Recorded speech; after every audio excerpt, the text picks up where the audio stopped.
Welcome back to my Creator Bootcamp. Last episode, we went over generating ideas and scripting our first video, and now we're getting into the fun or terrifying part, depending on where you stand. We're filming, baby. That's right, we're gonna be going over cameras, we're gonna be going over audio, lighting, performance, all that fun stuff. But first, a little disclaimer. See, one common misconception, especially among newer creators, is that you need really expensive equipment in order to make good videos. That is just blatantly false. I'm not gonna lie to you, having that stuff helps, but it only does so much. The truth is, if you know what you're doing, you can make great videos literally just using your phone. So I don't think you're missing out on anything if you don't have some of the equipment I use in this vid. That's totally fine and should not hinder your ability to make something awesome. Okay, let's start.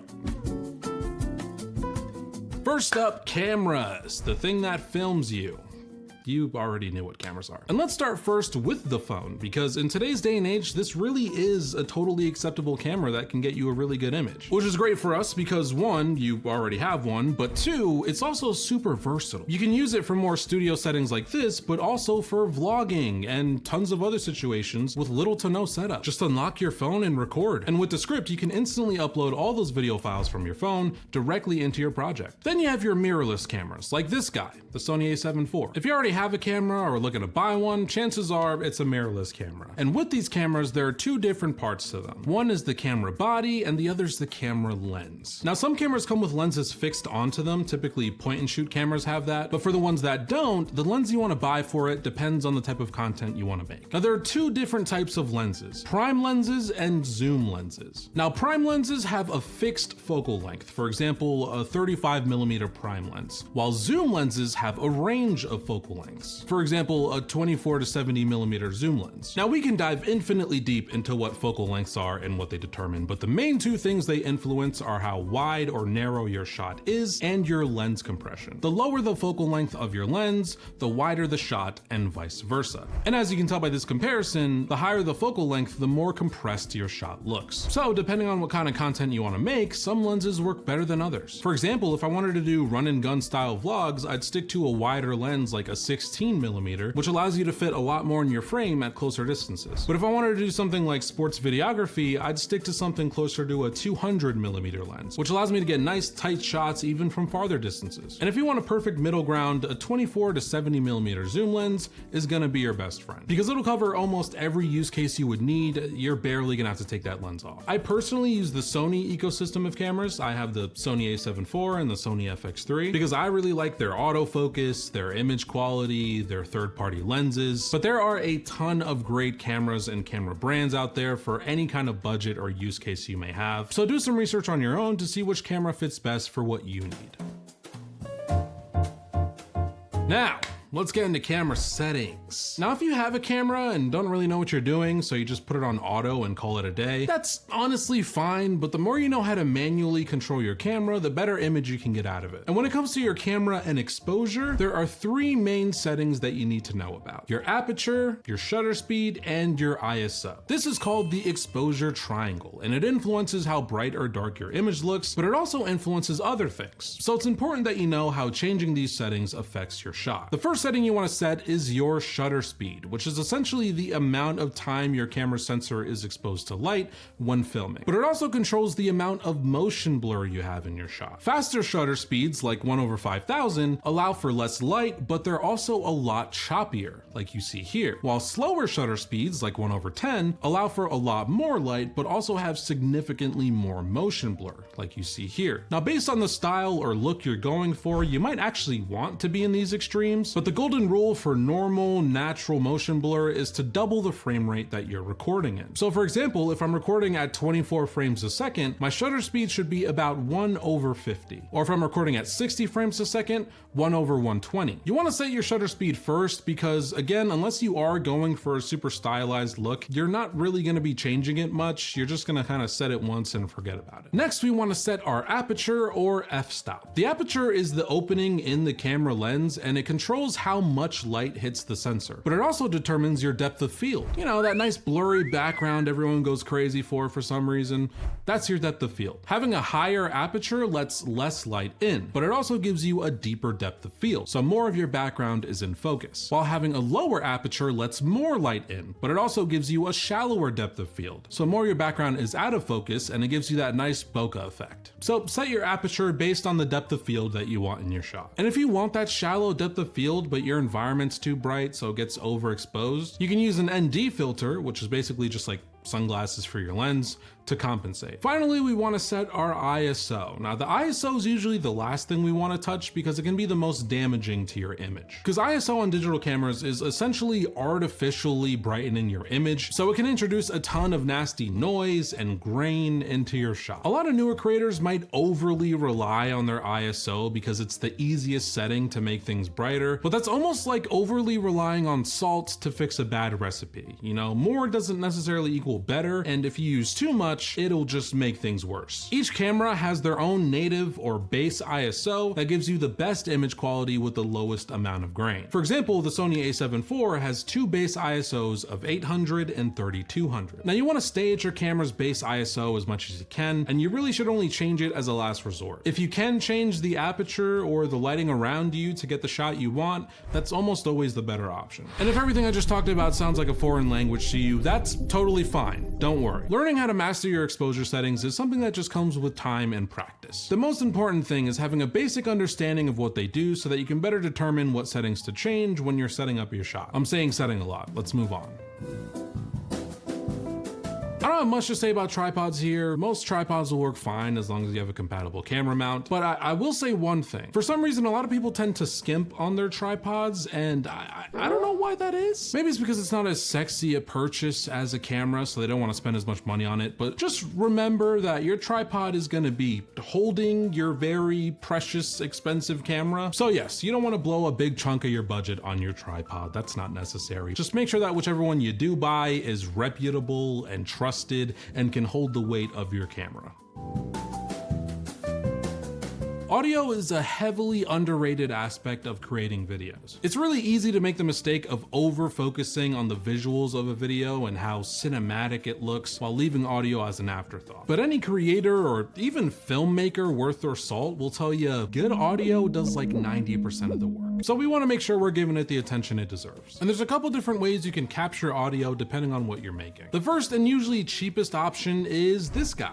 A lavalier mic. You can find one of these for like 20 bucks. And it's also super versatile. You can plug this straight into your camera, into a separate audio receiver, or just straight into your phone. So if you want to level up your audio without thinking about it too much, this is probably going to be your best bet. Since lav mics are omnidirectional, they pick up noise from all around them. So you don't have to worry about facing or pointing it a certain way. You can just clip it to your shirt and you're good to go. Next, you got your Cardioid mics, which you'll find a lot more in gaming or podcasting setups. And these mics are great because they're unidirectional. So they're really good at capturing vocals while rejecting outside noise. The only thing is they do have to be nice and close to your mouth, so they would be in the shot. But if that's not an issue for you, these are a totally great option. They usually take a little bit more setup though, needing to be connected to a laptop or an audio interface, and also needing an arm or a mic stand to hold it. So make sure you keep that in mind, but there are a ton of super awesome and affordable options you can choose from. Now, if you want great audio with no mic in your shot, a shotgun mic is probably going to be your best bet because they're designed to pick up audio from a distance. These are more ideal for stagnant setups though, since they require the most rigging. I mean, there are a ton of great options that you can just mount directly on your camera, but a lot of the more traditional shotgun mics would require a boom pole and a boom pole operator or C-stand and a whole separate audio interface, and you have to make sure it's pointing at you the right way, and it can be a lot of work. So for most people, this might not be the best option, but if you want to make things like short films where you want really good audio with no mics in view, getting a good shotgun mic can get the job done. I feel like I have a wand when I'm holding this thing. Overall, whichever mic you do end up choosing will be an improvement over your camera or laptop microphone. So don't worry, we don't have to spend a bajillion bucks here. Just that small upgrade will make a massive improvement to your audio quality. And then you can use Studio Sound and Descript to make it sound even better. So that's nice. I don't know how to segue out of that. All right, let's get into lighting. Now, a lot of people think expensive cameras and lenses are what make a shot look good, and that is wrong. 95% of what makes a shot look good is lighting. If you don't believe me, here's what this shot looks like with my regular house lights. Yeah, disgusting, right? I know. Okay, now I have to turn all my lights back on. Now, lighting is an art form that takes years of time and practice to master, so I'm not gonna dive too deep into it here. I'm just gonna give you a basic 3-point lighting setup that you can use to get you started. First, you got your key light, and this is the main light that's gonna be on your subject. And it's usually just off to the side of them like this. Then you got your fill light. This light is meant to help fill in some of the shadows caused by the key light. Now, sometimes you want to have those shadows on your subject, so depending on the look you're going for, you'll want a different intensity on your fill light. And finally is your back or edge light. This light will be behind your subject, either to give them a nice little edge light or to help light the background behind them. So even if you have some cheap little lights from Amazon, you can easily replicate this lighting setup to dramatically improve your shot. Now, you don't even really need all that stuff for good lighting, because the best light money could ever buy is already free for you to use. It's called the sun. So if you don't want to buy lights or do any sort of setup, just filming near a window and taking advantage of the natural light is more than enough to get the job done. Just make sure that you do it during the day, because it really doesn't work as well at night. Now let's talk a little bit about performing and being in front of the camera. Now this is something that may be a little bit intimidating at first, especially if you're more of a shy person. I mean, let's face it, it's weird talking to a black box and pretending that it's just a human. That's not normal. But with enough practice, it will just kind of become second nature to you. I mean, look at me. I'm one of the most shy, introverted people I know, and you probably wouldn't guess that from the videos I make. Unfortunately, there's no immediate solution to feeling awkward in front of the camera. I do think a big part of feeling comfortable is just kind of doing it. Just like anything else, it's a muscle that gets stronger with more reps. But if you're struggling to film that first video without cringing so hard at yourself that you literally can't continue, that's totally fine, okay? We just need to take baby steps. So instead of trying to film your first video, just record yourself getting ready for the day in the morning. Set up your phone, do your morning routine, and just kind of think out loud. Film yourself going on a walk, film yourself doing laundry, making lunch, playing video games, film yourself doing anything while talking about nothing. You don't have to edit these videos, you certainly don't have to post them. All we're doing here is getting you more used to being in front of a camera. And once that feels more normal to you, you're ready to film your video. Now, when filming, there's a couple best practices I want you to follow to make sure your recording goes the best it can. 1, test your shot. Before you actually start recording, film like 10 to 20 seconds of test footage with both your camera and your microphone. Then give it a quick review to make sure that your equipment is working fine, but also that you like the way the shot looks. Look at your background, your clothes, your hair, your face. Just hyper analyze your frame to make sure that you're happy with it before you start filming. Because there's nothing worse than finishing an hour-long shoot and then realizing that you had something in your teeth the entire time, which may or may not have happened to me before. 2, record multiple takes. Even if you feel really good about your first take, or it took you a million tries to get one usable take and you're ready to move on, do another one. Because this is less about trying to one-up your performance and more about just having insurance later on in editing. Because the more takes and options you have to choose from, the more flexibility you have in post. So always make sure you have at least 2 usable takes before moving on to your next shot. 3, audio sync. If you're recording your video and audio separately, make sure at the beginning of your recording you're doing a visible and audible clap in front of the camera like this. This makes it easy to sync up your audio recording to your video later on in editing and prevents any annoying frame by frame matching you'd have to do otherwise. 4, as soon as you finish recording your session, make sure that you're dumping your footage immediately onto your computer and organizing those files. Because the quicker you upload those files, the less chances you have of them being deleted or lost or damaged. So this isn't an absolute necessity, but you are exposing yourself to unnecessary risk the longer you wait. Okay, welcome to my office. I'm just gonna walk you guys through how I set my office up to get ready to start filming. Small disclaimer, this office is extremely messy. Originally, I was gonna try to clean it up and hide it from you, but I'm not gonna do that. We're all human. It happens to the best of us. So yeah, first things first, I usually have a ton of clutter on my desk. It's actually not that bad right now. So I'll usually like tidy up my desk. And then I will add a background to my monitors. If I'm filming for my personal channel, I usually throw a picture on the screen and just make it full screen. But for Descript videos, I usually just have Descript on my screens and leave it at that. Next is turning on all my lights. So first I usually start with the colored backlights that are behind me. This is one of them right there. And then the other one is usually somewhere back here. So what I do is I take this one that's usually on the left of me, and then I bring it and I place it over here, which is where it's gonna be shining. Then I give it a nice little plug in This is hard to do with one hand, but I turn it on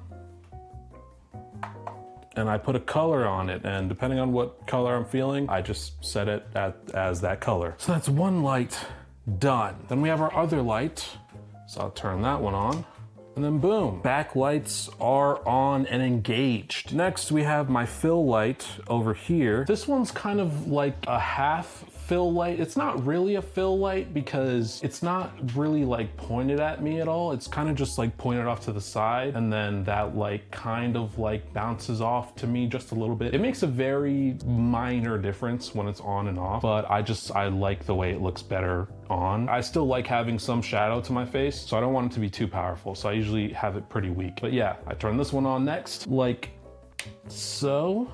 Boom, that one's on. And then lastly, I turn on my key light, which is the main light that's on my face that makes it bright.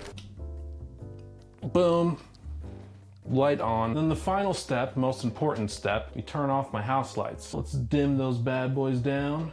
Boom, off. So now all the filming lights in my office are on and ready to be used. So now let's turn on the camera. And there he is, my camera, my boy. This is just like my stagnant tripod. Rarely ever do I move it. It just kind of stays here. As you can see, I have various markings on the tripod so that I know where to set it if I ever do have to change it, but I usually never do. And I also have those same markings on the carpet.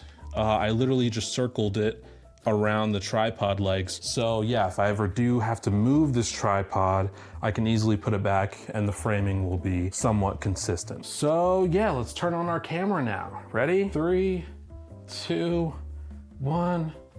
I can't find the switch. Where is it? Boom, camera turned on. Now let's take our lens cap off and throw that somewhere.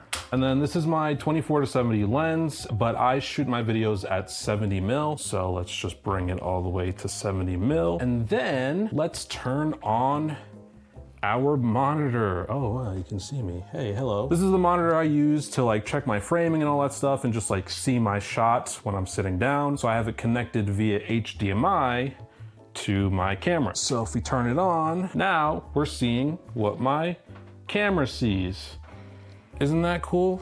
Do a little wave to the camera. And you might notice it's kind of like slanted and tilted to the side. And it's kind of askew like that because I noticed that it would reflect through my glasses when it was just like head on in front of me. So yeah, to offset that a little bit, I just kind of slanted it and that seemed to do the trick. Next, we're gonna turn on the audio interface that I use to record my audio, because I don't record it off of my camera. I record my actual audio with the shotgun mic, which gets recorded into this little bad boy right here called the Mix Pre 6. I cannot overstate how overkill this thing is. You do not need anything close to this to get really good audio. I'm stupid, so I like spending money on equipment. But you do not need anything remotely as expensive as this. Then I just plug that bad boy in and we got power, which gets fed up all the way to my shotgun mic right here. So we're pretty much ready to film. So since the camera is actually pretty far away from me, it's not like within arm's reach, it's kind of on the other side of the room. I start recording right now. Boom, we're recording. And then I scooch all the way back and I sit down in my seat. As you can see, we have the normal standard shot that you usually see in all my vids. The camera's just right there, my monitor's right there. So now I usually just kind of like adjust my shot. I adjust like the key light a little bit to make sure I'm getting the lighting I want, make sure the light's not in the corner right there. So now what I do is I have my shotgun mic on a boom pole, which is connected to a C-stand. So what I do is I literally just tilt it until it's right above me. As you can see, it's right out of frame, as barely out of frame as it can get. And yeah, it's basically right in front of my face. So just know that every video you've ever seen of me, there's been a microphone 6 inches away from my face. So then I go to my audio interface over here and then I just make sure I click record, and now we're recording.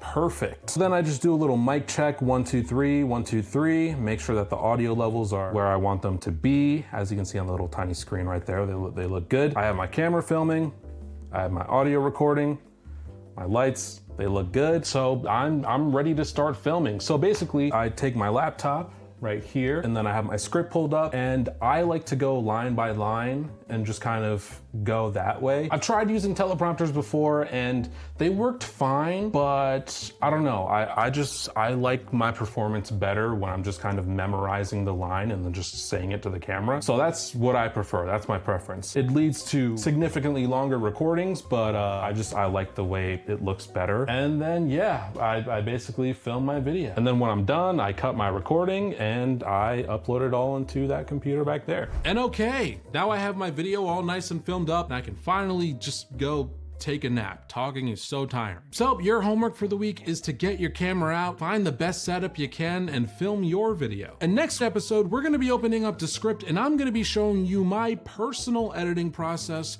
from beginning to end. It's gonna be a real insider scoop. All right, see you soldiers. Bye.